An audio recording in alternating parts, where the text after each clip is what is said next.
Am I audible, visible?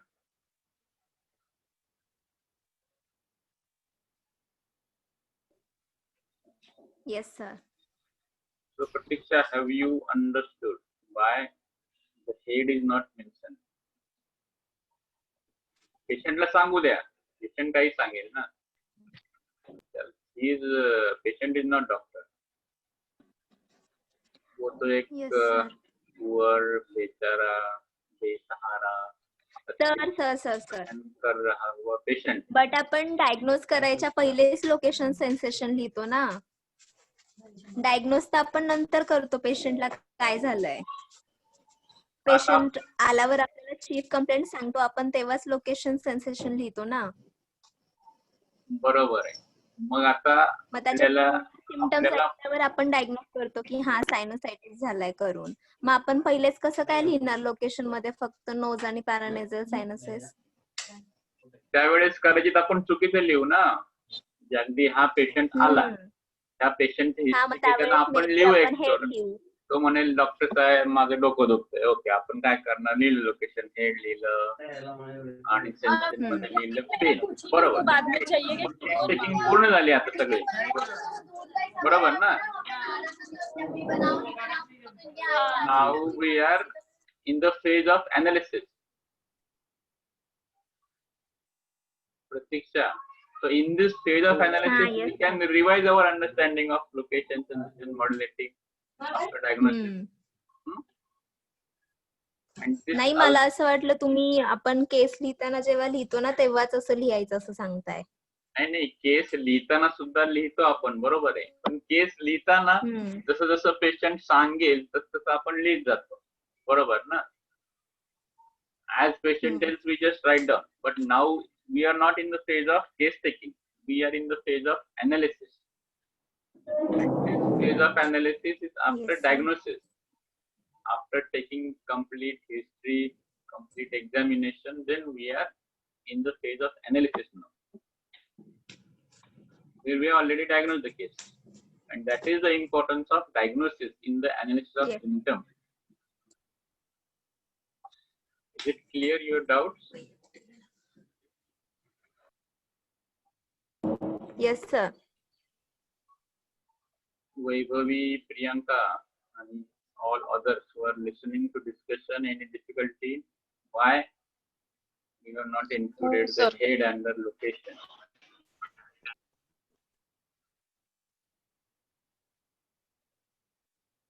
So we have just completed this 50% of this analysis of the case, which I have given you in the last week. Now the second step of the analysis of symptom is now to find out what are the common symptoms and uncommon symptoms. That includes the 25% job of the analysis of symptom. Now to decide the common and uncommon symptom, we have three important criteria, and these three important criteria are pathophysiology of disease, specificity, and intensity. So in this step, we are going to correlate each symptom with the pathophysiology of disease, with the specificity of that symptom, with the intensity of that symptom, and then we are going to come out with a collective judgment, and then this collective judgment will help us in identifying these symptoms are common or uncommon. So this is a very important step. Then in this step, we will come across which are the common symptoms and which are the uncommon symptoms. So far, we have not touched this category of symptoms, common symptoms and uncommon symptoms. So far, we have just covered mental general, physical general, and particular symptom with its location, function, modality, and accompaniment. Now, to complete this analysis, we will have to go to the second step of analysis and identify which are the common symptoms and uncommon symptoms. That includes 25% of the task. And in that task, these three criteria will immensely help us. What is the correlate? What is the pathophysiology of disease? What is the specificity of the disease? Specificity of the complaint and intensity of the complaint. And collectively, all these 3 points will help us to understand what is a common and uncommon symptom. So I will also demonstrate you now how these 3 points are helping us in understanding the common symptom and uncommon symptom. So I have just made a chart where, depending upon the pathophysiology and specificity of complaint and intensity of complaint, we are going to understand that symptom is common or uncommon.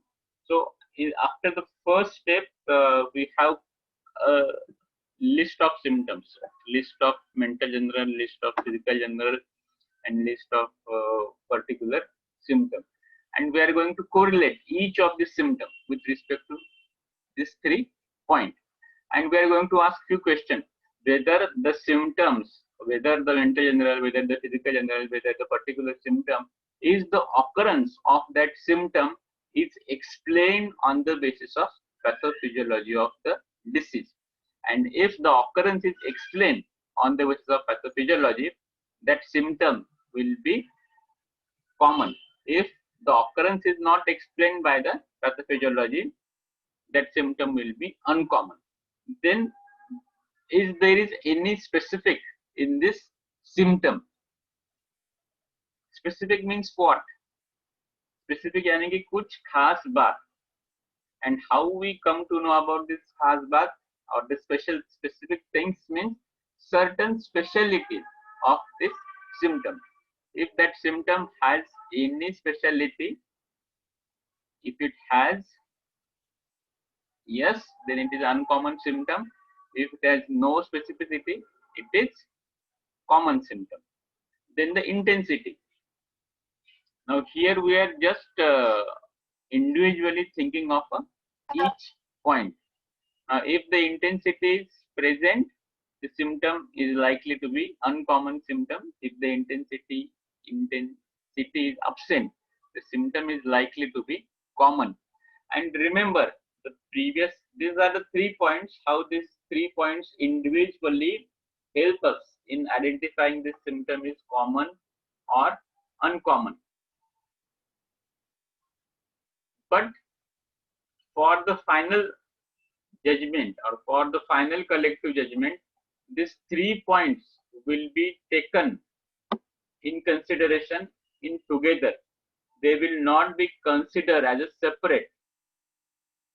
Understood this? All these 3 points are collectively taken together and the judgment is passed about the common symptom and uncommon symptom. It is never on the basis of that individual point of explanation on the basis of pathophysiology, explanation on the basis of specificity, explanation on the basis of intensity. But what is more important is the collective judgment, and in this collective judgment, one will be always prejudiced towards uncommon symptom, as these symptoms individualizes patient and remedy. So if we just calculate the mathematically, it might happen that these 3 criteria, out of these 3 criteria, only 1 criteria is in favor of uncommon symptom and 2 criteria is in favor of common symptom. Now what we are going to do? As uncommon symptoms are important for us to individualize the patient and remedy, even though the 2 points are going against the uncommon symptom, we are favoring this single criteria, and on the basis of that single criteria, we are making that symptom uncommon, because uncommon symptoms are more and more important. So remember this, that while doing this collective judgment, we are going to always consider not the mathematical judgment or not the individual marks, but the collective marks. So tomorrow In the next week, in the Tuesday and Wednesday, I will not take lectures because of some official work. On Wednesday, I will take repertory oral, and Tuesday there are some other official work of college. So in the next week, we'll try to analyze this second phase of analysis of symptoms, common and uncommon. Till that time, you take the screenshot of these two slides and you be ready in the next week with your explanation of common symptom, uncommon symptom. Have you taken the screenshot of this slide? I have just made a list of symptom on the side. Then the 3 points I have written: pathophysiology, specificity, intensity, and there is one more column of collective judgment. So here, if you want to say dizzy, you can write the occurrence of these symptoms is explained by the pathophysiology. Yes. Whether there is any specificity, no. Whether there is any intensity, no. So here, if it is pathophysiology is not explained by, the occurrence is not explained by pathophysiology, there is no specificity, intensity. So 2 points in the favor of common symptom and 1 point in the favor of uncommon symptom. But in the collective judgment, we are going to favor this uncommon symptom. So here the collective judgment will be uncommon symptom. And so in this way, you also write down, you make a chart for yourself, and then we'll discuss. Will it be okay? Also, take a screenshot of this.